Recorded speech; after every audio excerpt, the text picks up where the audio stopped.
है कि वो पैसा दे। दोस्तों, नरेंद्र मोदी की सरकार मनरेगा का नाम बदल रही है।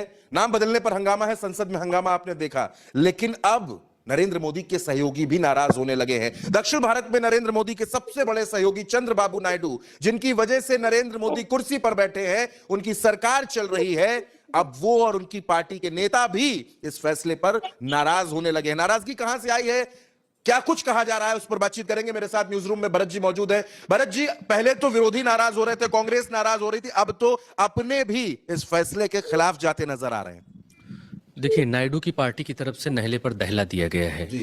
भारतीय जनता पार्टी अभी इंडिगो वाले मसले पर नायडू के साथ खड़ी नहीं हुई। नायडू की तरफ से क्या कहा गया है, क्योंकि भारतीय जनता पार्टी ने नाम बदल दिया है। कौन सा नाम बदल दिया है? नाम बदल दिया है, नरेगा की जगह शुरू होगी अब राम जी योजना। और राम जी योजना का नाम क्या है? विकास भारत गारंटी फॉर रोजगार एंड आजीविका मिशन ग्रामीण, ये सब करके इतना बड़ा नाम बना के, खैर ये बात अलग हो गई। मेन बात चंद्रकांत जी क्या है? मेन बात ये है, जो नायडू की पार्टी की तरफ से वित्त मंत्री ने बोला है, नायडू की पार्टी के वित्त मंत्री ने इस बात को कहा है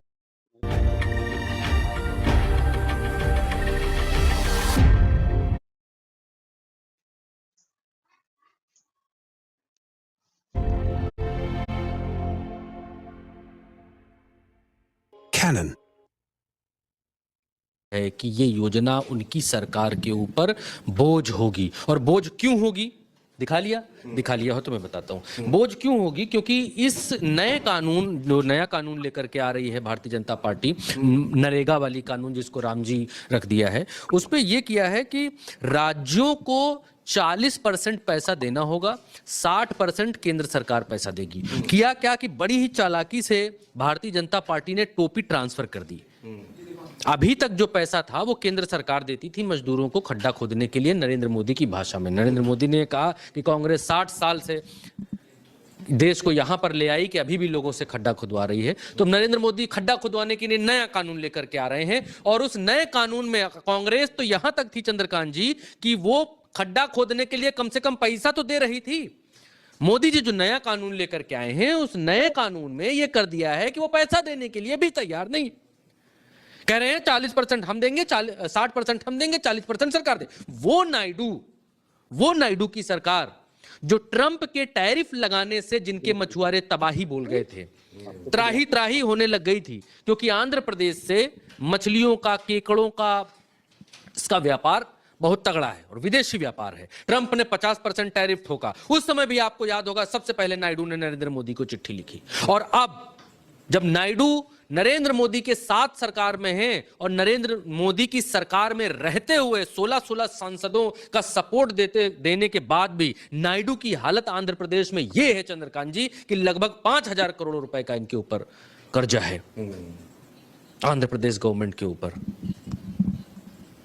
तो जब मोदी सरकार के रहते हुए उनके पास इतना कर्जा है पहले से ही, और अब नरेगा की योजना, उसमें 40% राज्य की सरकार को देना है, तो कमर तो वैसे भी टूट रही। और इसीलिए नायडू की तरफ से जो उनके वित्त मंत्री हैं पयावुला केशव, वो क्या कहते हैं? उन्होंने कहा है कि विकसित भारत राम बिल 2025 पर उन्होंने कहा कि हम इसका समर्थन तो करेंगे। जाएंगे कहां? संसद में समर्थन तो करेंगे। उनकी भाषा में क्या उन्होंने कहा? उन्होंने कहा आंध्र प्रदेश सरकार इस योजना का समर्थन करेगी और इसे लागू भी करेगी, लेकिन फंडिंग के बंटवारे, राज्यों पर अतिरिक्त बोझ को लेकर चिंता जताई। उनके अनुसार निसंदेह फंड का बंटवारा चिंताजनक है। अगर हमें, आइए दिखाई दीजिए, अगर हमें योजना के वित्त पोषण के लिए अपने हिस्से की एक बड़ी राशि देनी पड़ी तो इससे राज्य पर बहुत बोझ पड़ेगा। हालांकि हमने अभी तक योजना के पूरे विवरण का अध्ययन नहीं किया, क्योंकि अभी तक लोकसभा से पास नहीं हुआ है। पेश किया है, अभी पेश होगा, चर्चा होगी और उसके बाद पास हो जाएगा। पास होने में कोई ऐसा है नहीं, क्योंकि भारतीय जनता पार्टी के पास नायडू की कृपा से, नीतीश की कृपा से इतना बहुमत है कि वो पास करवा लेंगे। अब मसला यह है कि हर बात में, चलिए ये हो गया कि नायडू ने ऐसा कहा वैसा कहा, जो भी है साथ में है फलाना ढमकाना, लेकिन आप एक बात देखेंगे, नरेंद्र मोदी के हर फैसले से सबसे पहली दिक्कत नायडू की ही हो रही है। हमेशा पिछले 1 साल में देखा। जैसे मोदी ने फैसला किया कि हम तेल रूस से खरीदेंगे। ट्रंप ने टैरिफ ठोका भारत पर 50%। सबसे पहली चिट्ठी मोदी को किसने लिखी? नायडू ने लिखी कि 50% टैरिफ बर्दाश्त नहीं होगा भाई, तो बहुत ज़्यादा है। ठीक, ये भी हो गया। मोदी की तरफ से पलटवार होता है। पलटवार में भी, अच्छा उससे भी पहले कहानी ये होती है कि नायडू को विशेष पैकेज भी नायडू झटकते हैं। फिर उसके बाद पलटवार होता है। अब किसकी तरफ से? भाजपा की तरफ से। क्या होता है? इंडिगो अपनी उड़ानें रोक देता है। कहता है राम मोहन नायडू, जो नायडू कोटे से मंत्री हैं, नागरिक उड्डयन मंत्री इस समय जो बनाए गए हैं, वो नागरिक उड्डयन मंत्री रहते हैं। और इंडिगो कहती है कि हम जहाज नहीं उड़ा पाएंगे जी। बोले क्यों नहीं उड़ा पाओगे? बोले नहीं उड़ा पाएंगे क्योंकि राम मोहन नायडू एक ऐसा कानून ले आए हैं, DGCA एक ऐसा कानून बना दी है। लोग कह रहे हैं कि भाई जो जहाज उड़ाने का ड्राइवर है, पायलट, उसको वो 8 घंटा उड़ा पाएगा, ज़्यादा नहीं उड़ाने देंगे उसको।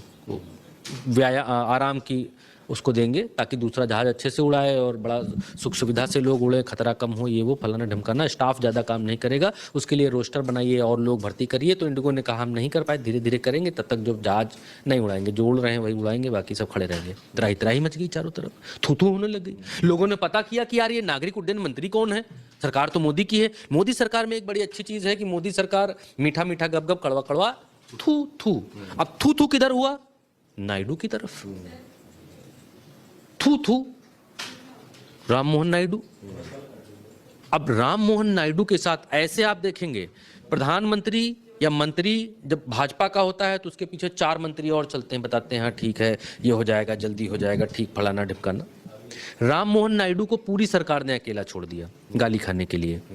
जनता त्राही त्राही कर रही है, गरिया रही है, गोदी मीडिया गरिया रही है, गोदी मीडिया कॉलर पकड़ रही है, ये कौन है, ये कैसे हो रहा है, फलाना है, ढिमकाना है। भद्द किसकी पट्टी? नायडू की, कि ये लोग किसी काम के नहीं हैं। क्या संदेश दिया? संदेश ये दिया